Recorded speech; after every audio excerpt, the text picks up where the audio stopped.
Welcome back to Broadcast Brains. It's empty 2017. We've got something pretty exciting to go and show you now. One of the things that I'm sure a lot of people have been waiting for is new cameras. This is what always gets gets everyone very interested. And to go and introduce one of our new cameras to talk about, we've got Daniel DeSilva. Daniel, thanks for coming on board with Broadcast Brains. Pleasure. So tell us a little bit more. What have you got to show us today? Yeah, so we've got the Canon C200.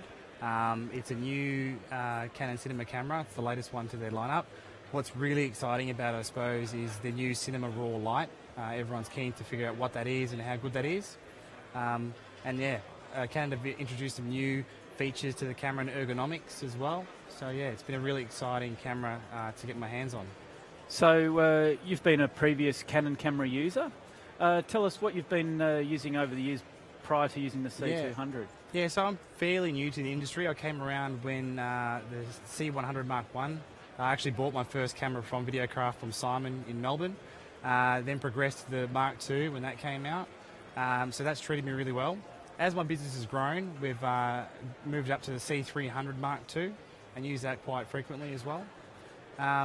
So we're used to using the Canon ecosystem and been watching that grow over the last few years, and it's been a pleasure to use. Some of the things that we like most about the Canon stuff, I suppose, is just how easy it is to pick it up and shoot, and how reliable it is, and of course, Canon colour. Sure. Now the C200 certainly taking that heritage with the I suppose Cinema EOS range is really quite exciting to see this in a really well-priced compact package. Now you've had the privilege, I should say, of being one of the first to use the C200. Now, can you just tell us a little bit more about what you've been shooting and your experiences from that? Yeah, sure. So when I first heard about the camera, when I was told it has RAW, I was a little bit sceptical about, okay, being a camera priced at a mid-level, we must be having some sort of handicap there or being crippled in some way. But when I found out the spec on the RAW, it was a 1:3 compression ratio, so it's quite low compression, and actually found out that it's very similar in image quality to the C700. So immediately we thought of a production that we could put it through an extreme environment. So we actually took the camera out to Mount Buller, and we shot against really strong highlights in the snow and this canopy of trees where we have some really dark areas that we need to expose for.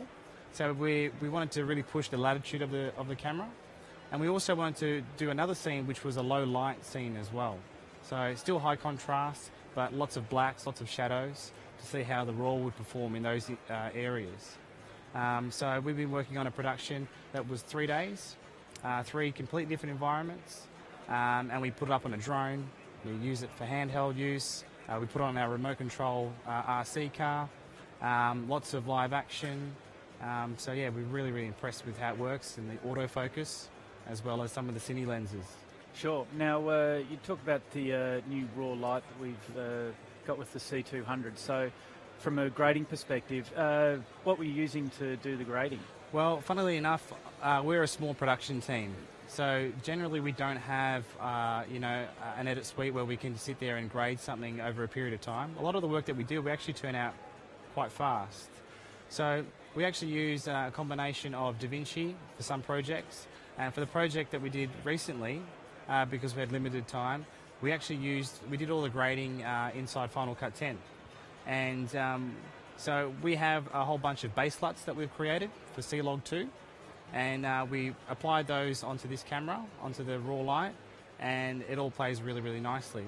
Now, with RAW, the biggest differences that we found when we're color grading is actually, typically you look at raw image and it's a lot more noisier. And we actually took this camera up to 32,000 ISO, and we're able to clean it up and have a really, really nice looking image that was 100% usable. And if I showed it to you, you would say it was never shot at 32,000 ISO. So we found immediately that the RAW was going to help us in instances like that. The colors are fantastic, very much in line with what we shoot with the C300 Mark II, but a little bit more latitude, a little bit more information we can pull out from the highlights and from the shadows. Well, certainly I suppose the new RAW is going to help you in that regard. And, well, anything to go to 32,000 ISO sounds like something that out of some weird science fiction film, to be honest. But it's quite amazing that the technology is available now to be able to push these cameras in areas where we just thought would be impossible. Other things, were you trying much in the way of different frame rates? Were you pushing it in that regard? Yeah, sure. So the camera shoots 50 and 60p in 4K, DCI 4K RAW, which is great. It does drop does drop from 12-bit to 10-bit when you do that. So we tested that out, and that still looks fantastic. We did also try out the Mp4 modes, because we're not going to be shooting RAW for every single project. And I think this camera is really designed for the one-man operation, small crews, people that do their bread and butter stuff, corporate event work, and also get the chance to shoot TVCs and glossy-looking films. So the Mp4 is an 8-bit, 50-60p internal, and it is fantastic. Just like the C100 was, we were a bit worried about the whole 8-bit scenario, but the 8-bit 4K stuff here looks fantastic. We also tried, there's 10-bit output on the SDI and HDMI on here, so the guys that want a broadcast level codec to use, you can go for a Ninja or something like that and plug in and get that 10-bit out of there. Now, one thing that Canon obviously has with all their cameras is this EF mount, and we take it for granted that there's 200 million lenses in the world and everything, but of course a really big thing that we've had with, say, the C300 Mark II has been the dual pixel autofocus and the face detection. Do we have all this in the C200? Were you using some of these things? So we definitely use the autofocus here. So it's dual pixel autofocus exists in a lot of the cinema cameras now. So with this particular one, Canon have improved it further by the way of ergonomics. So you've got this touch screen here now where you can actually touch to focus and you can actually track to focus. And some of the things that we did was like use a 100mm L series macro. We shot wide open and we had our subject moving towards the frame and it did not miss a beat.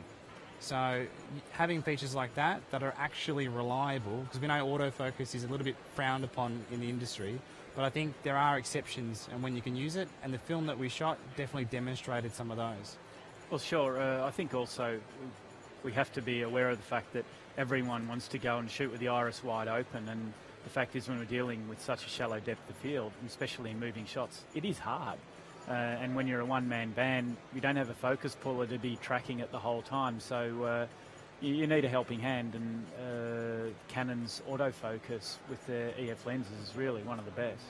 Absolutely, yeah. It really is a joy to use, and it's like you said, it's one less thing you have to worry about when you're out shooting, because like I said before, I believe this camera is aimed at the one-man operation and smaller crews, so it definitely is going to help and be a big part of the whole ecosystem. Sure. With the other lenses you're using, so you use the 100mm macro, or are you using any zooms as well, or? So we used the Canon Cine Primes. Yep. Okay, so we used a mixture of 24 right up to 85mm, and they look fantastic. And it's funny that even though we don't use autofocus all the time, the dual pixel autofocus actually helps us for the manually focusing the Cine Primes as well. You have focus guides, that sort of this little box that locks into place and lets you know that something's in focus. Yep. We actually use that over peaking. So some of those features are certainly handy to use in the field.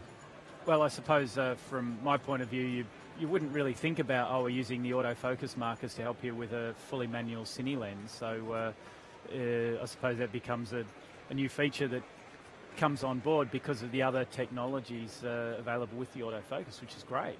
And I think it's really good for you to be able to look at the tool set you have available and say, well, this is going to work for me, or this isn't, and having the flexibility in the camera to do all that is something else. With the overall camera, your impressions with it, you certainly did it feel like a better camera than your C300? Well, I thought when I heard about the camera, do I go out and sell my C300 Mark II? And after using it for quite some time, outright image quality, if you just looked at that alone, yes, you can get more out of the C200, 100%. But the C300 Mark II is a camera that can do it all, so to speak. It still can output the RAW. It has that mid-level codec. it does a lot more in terms of you can do simultaneous recording to 2 cards, output HDMI, SDI, and record a proxy all at the same time. So it feels like a lot stronger camera in that regard, in a true production environment. Yeah. So the things that I like most about this, they've improved the grip. Now it has a rosette attachment, so it's a lot stronger feel. Yep. It's a toolless top handle now. It has a thumb screw which you can unscrew, which is good for packing down into your kit really quickly. The touch screen is obviously phenomenal. XLRs on the body, I must add, is a huge thing. So we put this camera on a gimbal, and we don't want to have to worry about attaching the LCD unit to plug in these XLRs. So that's a huge improvement as well. Well, certainly from that point of view, you're protecting potential points of damage as well, and having everything in that one camera box, if you like, is going to be a big benefit. And I can see when you're talking about using on drones or in gimbals and things like that, from what I can see here, well, this camera's not really dressed down. You can really dress it down to make it quite small. So was that a big benefit? You found the size of it to be good? So the camera is actually shorter than a C100, so it's going to a bit more of a box style shape. The top end is quite flat now, so you can actually run a traditional cheese plate on the top, and it fits into gimbals nice and snug. So that was a huge benefit in terms of the overall dimensions. Now the LCD screen sits in this bracket which you can move around, but you can actually bring it down to something like this and go directly on top of the body and have a very low profile setup as well. So you can really rig it down more so than, say, a C300 Mark II. Sure. And the resolution of the screen, how you found the viewfinder? Yeah, the LCD as well. So the LCD, the touch LCD, is a 4-inch panel. It is quite bright. I use a small HD 501 for a lot of the gimbal work, but the fact that you can take this off now and run it to the side or on top of the camera while it's in the gimbal, I actually prefer using this because it is brighter than your traditional sort of 300 nit small monitors. Sure. And I suppose with the touchscreen being able to access everything Makes sense. so much more easily, it works very well. Well, sounds like a pretty exciting piece of kit there, Daniel. So I'll just say thanks so much for bringing the camera on our stand for Broadcast Brains this year. And thank you very much to everyone for tuning in, and stay tuned for more soon. Thank you.